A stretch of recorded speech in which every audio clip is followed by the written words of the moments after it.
went on the weirdest rampage just now. So weird. Hi, hello, and welcome back to the What's K-pop podcast, where in which we talk all things K-pop. Hi.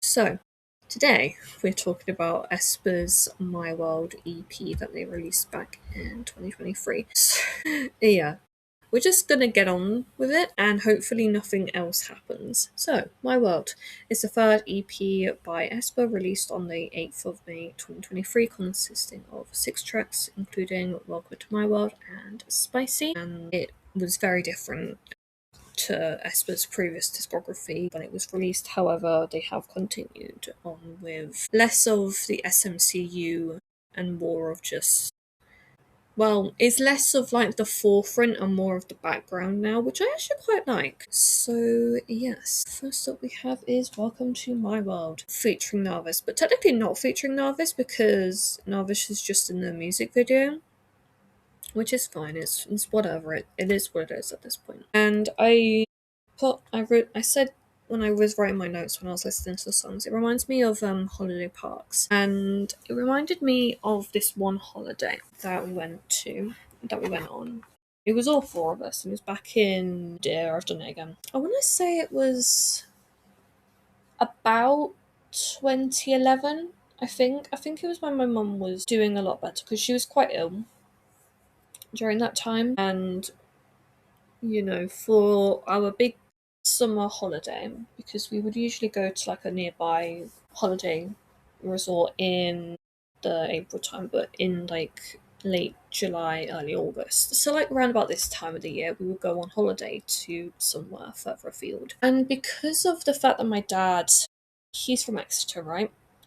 And his parents are buried in a cemetery near Exeter, right? So we tended, for a good few years, to go down there for a holiday, and then on the way back, if we had time, if we were in Exeter or around Exeter, we would quickly pop in to he would get some nice flowers, do it all nicely and stuff. We haven't gone like over 10 years, which I actually feel really bad about because it's partially my fault. But yeah, so we would go on holiday down there. And for one year, we went to this holiday park called John Fowler's. Now, they've obviously since rebranded and have improved. However, when we went, if I'm being totally honest, it was pretty bad. I don't know if to be fair, it could have been because of which caravan thing that we stayed in, but the walls were damp, like they obviously hadn't been sealed properly or whatever you do to walls, and because I think it was kind of wet too during that holiday, or at least like on some of the time, like at night it was raining, so the walls would start like dripping water and it would make our clothes damp. And I think even me and my sister had to share a room because back then, I think I've mentioned it before, but we weren't exactly doing particularly well financially. Like I wouldn't say it wasn't until I would say it was like until the last like 10 years that we've been like financially stable enough to go on like nicer holidays. Back then, obviously, we had to just go with whatever was available. And so we had John Fowler's, and I remember there was multiple. Well, we went to a lot of places, and we went to this one place called Lizard, which is in Cornwall, kind of near to. So you know how there's like two little divots that go out of like Cornwall towards like the very end of the British coast, right? Whatever you want to call it. And we were staying around like the bigger one, I think, and then we'd driven round. It must have actually been quite a ways away to this place called Lizard. And I remember as we were going back to the car, I remember saying to my dad, "Daddy, do you think we'll get back in time for the Foxy Club?" Now, the Foxy Club was a children's amusement entertainment club thing that would go on every single night at like 6:30, I think. And like I imagine it must have been about 5:30, maybe 5 o'clock when we were getting back to the car, because obviously like we would go to these far even further away places every single day. And so my dad must have like driven so fast to get back to the holiday place to get back in time for the Foxy Club. And we just managed to do it. My dad obviously dropped my mum and my sister off at the caravan thing, lodge type of thing, and got me round to the Foxy Club. And it was so funny because like we were technically betting, like kind of, yeah. And if our horse won, because we would do horse racing, if our horse won, we won like £20 worth of like a voucher for £20 worth of whatever we wanted in the gift shop. And I remember we won that night, and I guess my mum must have joined us, or it must have been like a different point as a holiday, but I can't remember. Like it was like 15 years ago at this point. And so I picked out this terrifying singing fox thing and a chef cuddly toy thing, and it didn't come out quite to the amount, so I had to go to my mum to get like 20p or 50p or something. And yeah, I remember having that for years. I think I did just get rid of it because it was quite creepy. I'm trying to find. Oh my god, yeah, I remember that. Oh, Jesus Christ. Terrifying. Dear me. Yeah, oh, I remember this. Oh, it's that creepy bloody chef thing. No, no, no, no, no, no, no, it was not right at all. Yeah, so I don't actually remember where we went to, but I remember that.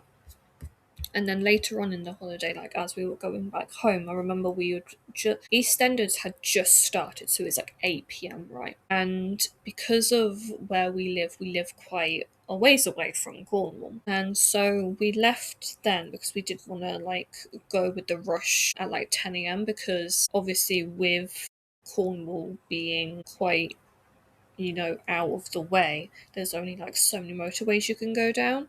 And so, like, if you're trying to leave at 10 a.m, all the people trying to get down to get to the holiday park for the 4 p.m. check in would obviously also be on the road, so it would just be carnage. So it would go at 8. And I remember we got up to, I believe it was Birmingham, because my dad does tell this story quite often, at about midnight.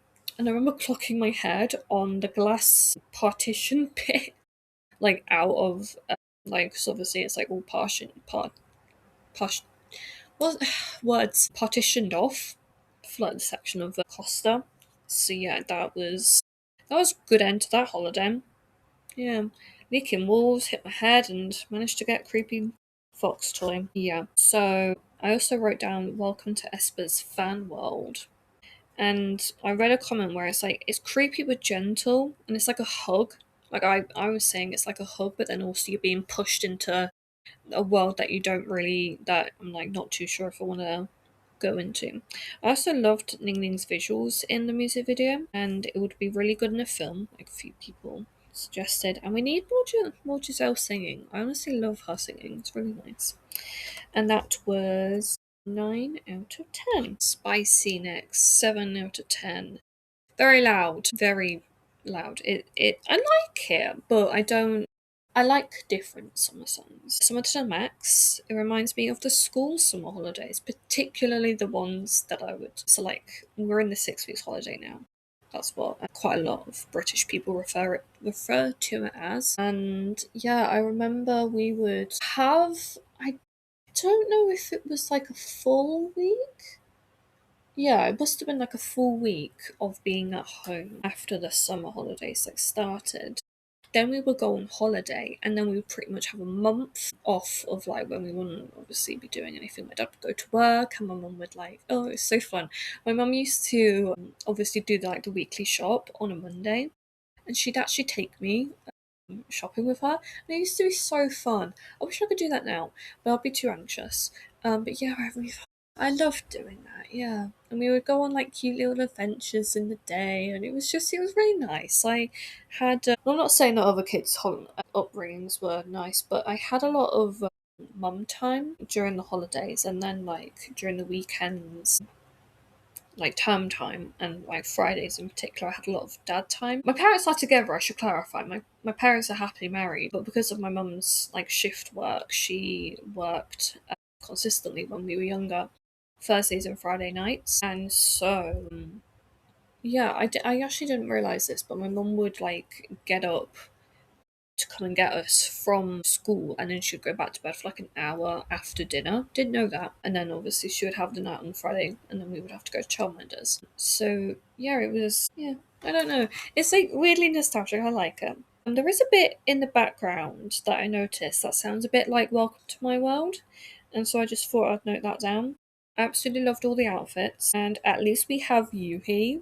Like, I typed that into Google and it was like, babe, like, it's from Spicy. I don't know.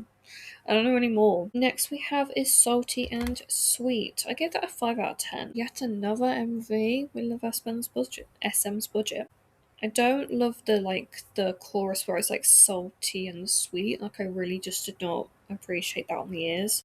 It was a bit forgettable, and the video for it was very short, I noticed, so gave that a bit of a lower ranking. But people do love it, so I love that people love it. It's just one of my favourite. Next we have is Thirsty, 7 out of 10. A very nostalgic music video, like Friends, you know, the TV show. A good encore song, and a short MV yet again. I also like Giselle in the music video for her. I thought it was pretty cute. Next we have is I'm Unhappy, 8 out of 10. Giselle has lines, like she actually has more than like 2 lines at a time. We love that for her. Feels like a playlist song, like I'll just stick it on there. And it plays on feeling disconnected from the world through tech, which I feel like aespa should be exploring a little bit more if they want to. Then we have Till We Meet Again, 8 out of 10. Very much the last song at a concert. I think that was actually their last song in their tour for the album, if I'm not mistaken, or at least like the tour that came, well, whatever, whenever they had a tour. See, I've had a few, but not too many. Oh, they've had actually 4. Wow, I don't know shit. Just excuse me for being dumb. Okay, so they had so it's Sync Hyperline for Savage Girls and My World, beginning in February, going until September 2023. My laptop is on the blink again. Yeah, set listen. So let me have a look. Yeah, it was on the Encore along with ICU. Okay, what about Tokyo Dome? Yeah, so Till We Meet Again, Welcome to My World, and ICU again. And then North America and Europe. Yeah, without Welcome to My World. Okay, what about Parallel Line? Just have a little goosey gander. They did not. Okay, fair. I'm excited to listen to the rest of aespa's music for this. I had a Girls and Drama remix. Okay. Yeah, they haven't done it. They haven't had it as like a end of concert song. Well, fair enough. And they haven't even started that one yet. Okay. Yeah. So maybe also, yeah, so I put also like the final song that they would ever do was like aespa together, Till We Meet Again. I think that would be so cute. A lot of like if they ever did that, like when they finish and they did that, I think I would cry. I think a lot of people would cry, but yeah, surprisingly Miss I Don't Have Emotions would definitely cry. And it feels like the end of year 11 and we're going our separate ways. If you don't know, if you're not from England, so our school system, it's like you go to preschool. You don't have to go to preschool, but some people do. And then you start proper education at 4. You go until 11 in like primary school, and then when you're 11 you start secondary school. And like the regular secondary school goes for 3 years. And then at like 13, 14, you start your GCSEs. You're still at secondary school, but like you start your GCSEs. And then at 16, you can either go to college, sixth form, an apprenticeship, or like I think that's just it actually. And so my secondary school, ow, sorry, they have a connected sixth form, right? And it's like joined up with the two other schools in my town. And so not everyone actually in my school year ended up going to the sixth form. Some of them went to like the other colleges around, some went into apprenticeships. And so obviously you spend 5 years with these people, so you make quite a lot of memories. And so yeah, it kind of felt like that. And it was so strange. Like I genuinely thought one of my friends was gonna stay on for sixth form, but then she didn't, and then she ended up going to college, then we started hating each other. But that was a bit of a simplification, but yeah, it's very much changey stuff, and I'm not the biggest fan of change, but yeah. And it was a general, like the music video was a general compilation of all the other songs and like behind the scenes stuff, so I thought it was really cute. So yeah, my overall ranking at number 6 we have Salty, and to be fair, I loved most of this album, but Salty and Sweet are just number 5 we have Thirsty, number 4 we have Spicy, number 3 we have I'm Unhappy, number 2 we have Till We Meet Again, and number 1 we have Welcome to My World. So yeah, overall I did like the album. Yeah, I don't have anything bad to say about it. It just is an aespa release, if I'm going to be honest. I'm just like, yeah. I mean, we'll get to Drama and then you'll see how much I'm a massive glazer for that song. But yeah, I think with most groups there are hit and miss things, and I'm excited to see if one day there's going to be an album where I'm like totally in love with all the songs, but we'll have to see. Yeah, thank you as always for listening, and I'll talk to you guys again very, very soon. Bye.